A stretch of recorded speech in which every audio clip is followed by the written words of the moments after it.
The winter of 1942–43 shattered the German Wehrmacht. Bitter cold, relentless Soviet attacks and dwindling supplies left the once invincible German army battered and demoralized, struggling to survive in the frozen wastelands of the Eastern Front. The surrender at Stalingrad was a blow from which Nazi Germany would never recover. Over 90,000 German soldiers marched into captivity, and the myth of German invincibility was broken forever in the ruins of the city. Soviet armies surged west, liberating territory village by village, pushing the Germans back. But their rapid advance came at a cost. Supply lines stretched thin, and exhausted troops struggled to keep up the momentum. Manstein's counterattack at Kharkov recaptured lost ground and stabilized the front, giving the Germans a brief respite. Yet, as the spring Rasputitsa arrived, thick mud and impassable roads brought all movement to a grinding halt. This pause left a massive bulge, the Kursk salient, jutting into German lines, a tempting target for Hitler and his generals, who saw an opportunity to regain the initiative. Hitler saw Kursk as his last chance for a decisive victory in the east, hoping to encircle and destroy Soviet forces in a single crushing blow that would turn the tide of the war. The Soviets, led by Marshal Zhukov, debated whether to attack or defend. Some urged a preemptive strike, but Zhukov insisted on patience and careful preparation. Zhukov argued for a deep, layered defense to wear down the Germans before counterattacking. Trenches, minefields and anti-tank obstacles were built in depth, creating a fortress around Kursk. Both sides spent the spring feverishly preparing, digging trenches, laying mines and amassing men and machines. The scale of the build-up was unprecedented, with both armies determined to tip the balance. The Kursk salient became the focal point of the Eastern Front, where the fate of the war would be decided. Never before had so many troops and tanks been concentrated in such a small area. Millions of soldiers and thousands of tanks gathered in anticipation, their nerves stretched taut as they waited for the order to attack. The calm was tense, the silence before a hurricane. Every man knew that when the storm broke, it would be a battle like no other. Soldiers waited, writing letters home, cleaning their weapons and preparing their gear. Each one aware that the coming battle would be unlike any before, and that many would not return. The world held its breath for the storm to break, knowing that the outcome at Kursk would shape the future of the war and the fate of millions. Operation Citadel was Hitler's ambitious plan, a massive pincer attack designed to encircle and destroy Soviet forces at the Kursk salient.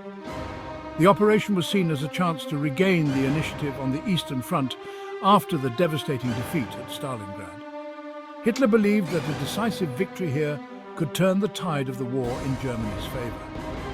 Model's 9th Army would strike from the north, while Hoth's powerful 4th Panzer Army would attack from the south, both aiming to meet east of Kursk and trap the Soviet defenders in a deadly pocket.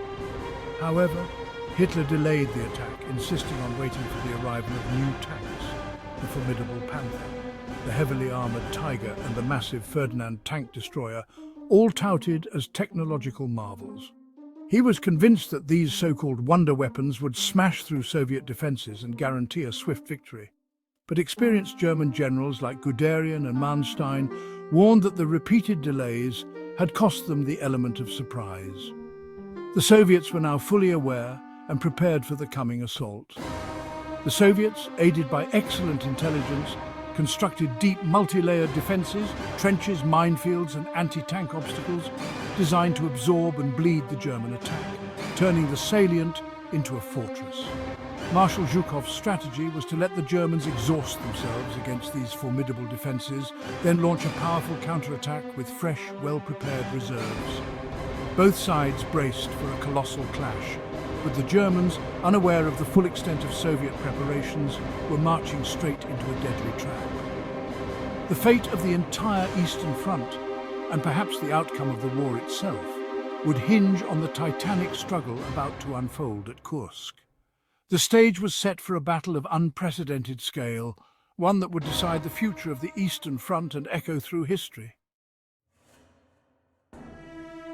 The Soviets transformed Kursk into a fortress, mobilizing hundreds of thousands to dig over 3,000 miles of trenches.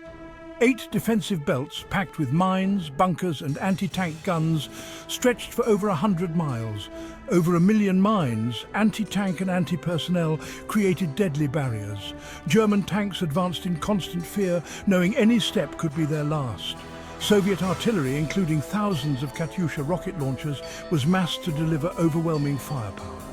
Anti-tank guns, expertly camouflaged, waited for the panzers. Frontline divisions absorbed the initial blow, then fell back to new lines, while powerful tank reserves waited behind. The Germans would never find open ground, only more defences and determined resistance. Every yard gained would cost them dearly. The Soviets had built a killing ground designed to grind down the German assault. Kursk was ready for the storm. Soviet victory at Kursk was as much about intelligence as firepower. The Soviets, aided by the Lucy spy ring and other sources, knew the German plan in detail: timing, direction and strength. This allowed them to concentrate defences exactly where needed. Deception, or Maskirovka, misled the Germans with fake airfields, dummy tanks and false radio traffic. The Germans advanced into a trap, believing the Soviets were unaware.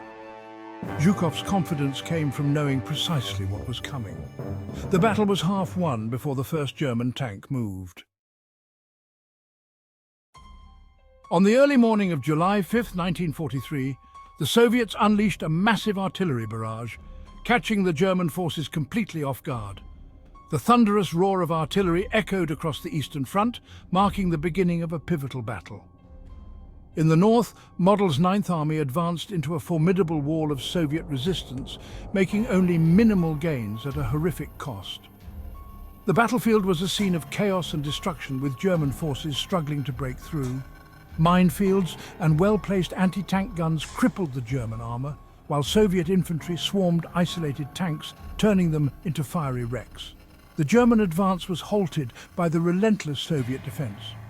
In the south, Hoth's 4th Panzer Army, led by the formidable 2 SS Panzer Corps and the new Panther tanks, pushed deeper into Soviet territory, but faced fierce and determined resistance at every turn. Mechanical failures plagued the new tanks, and the well-prepared Soviet defences significantly slowed the German advance. The battlefield was littered with damaged vehicles and exhausted soldiers. The Germans clawed forward inch by inch, but every mile was paid for in blood and steel. The cost of each advance was staggering, with both sides suffering heavy casualties. By July 12th, the German southern thrust neared Prokhorovka, exhausted and depleted. The once mighty armoured columns were now shadows of their former strength, struggling to maintain momentum. The Soviets had strategically traded space for time, feeding in reserves and waiting for the decisive moment to strike. Their commanders meticulously planned the counterattack, ready to turn the tide. The stage was set for a final, desperate clash. Both sides prepared for what would be a monumental confrontation, with soldiers steeling themselves for the battle ahead. The fate of the battle and the entire Eastern Front hung in the balance. The climax was imminent and the tension was palpable among the troops. Kursk was about to witness the largest armoured confrontation in history. The outcome of this colossal battle would shape the future of the war on the Eastern Front. July 12th, near Prokhorovka, the Soviets launched their counterattack. Rotmistrov's 5th Guards Tank Army, over 800 T-34s, charged the German 2 SS Panzer Corps. The battlefield erupted in chaos. Tanks clashed at point-blank range, smoke and fire obscured all vision. Soviet tankers closed the distance, knowing only a close fight could negate German armour superiority. German gunners destroyed dozens of T-34s, but the melee became a brutal slugfest. Aircraft from both sides bombed and strafed, adding to the confusion. By day's end, the fields were littered with burning tanks. The Soviets suffered heavy losses, but the German advance was stopped cold. Operation Citadel had failed. The Germans could go no further. The tide of the war had turned. Operation Citadel failed for many reasons: lost surprise, Soviet defences, and Hitler's delays. The Germans attacked into a fortress, not an exposed enemy. Minefields, artillery and anti-tank guns devastated the panzer divisions. German technological superiority was offset by mechanical failures and Soviet tactics. The Soviets could replace their losses, the Germans could not. The pincers never met. Models stalled in the north, Hoth halted at Prokhorovka. With news of the Allied invasion of Sicily, Hitler called off the attack and withdrew key divisions. The Soviets seized the initiative, launching massive counter-offensives. The Wehrmacht would never recover its momentum in the east. Kursk marked the beginning of a relentless Soviet advance. Myths surround Kursk, chief among them Prokhorovka, as the largest tank battle ever. In reality, about 800 tanks fought there, with Soviet losses far higher than German. The new German tanks were formidable, but plagued by breakdowns and outnumbered by Soviet T-34s. The real victory was Soviet preparation trenches, mines, artillery and intelligence. Kursk was won by sappers, gunners and infantry, not just tanks. After Kursk, the Red Army held the initiative. Germany never launched another major offensive in the east.